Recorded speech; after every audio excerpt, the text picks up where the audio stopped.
During school, my career, what I wanted to do changed. So originally when I started high school, I wanted to work with dolphins, and then I wanted to be a librarian, and this went on to pharmacy, but I ended up going to university to do microbiology with the idea that I was going to do brewing distilling.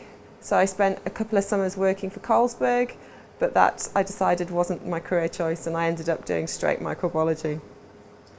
So I've known from a young age I wanted to be a scientist. Even at junior school, science was always in my heart. My links with space is only relatively new. I only started in astrobiology about 7 years ago, and that was from just opportunities arising. I think the biggest influence I had is, as I've mentioned before, was my chemistry teacher when I was at high school. She was really influential, and also my family. They've been very supportive of me doing science. I did my PhD overseas in New Zealand, so I spent 3 years over there, and they were really supportive of that. So it's family. The reason I chose space science is because I'm interested in studying microbial life in extreme environments, and space is just another extreme environment to study.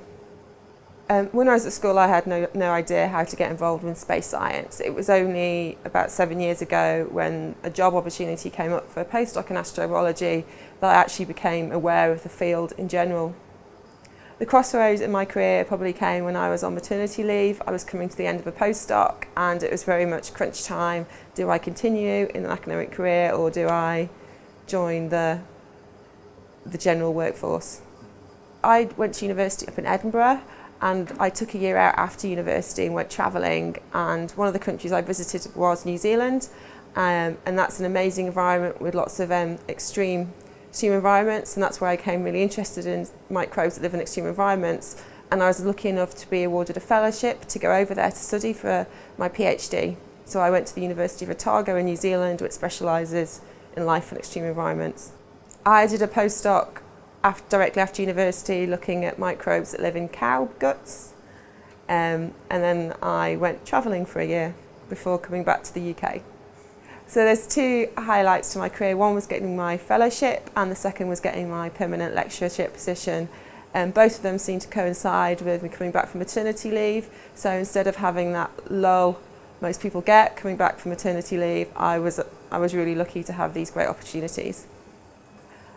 I've had a lot of grants and fellowships that have been declined, and it's not the best feeling, but you just have to get on and start again and keep going. It's just part of being a scientist, really.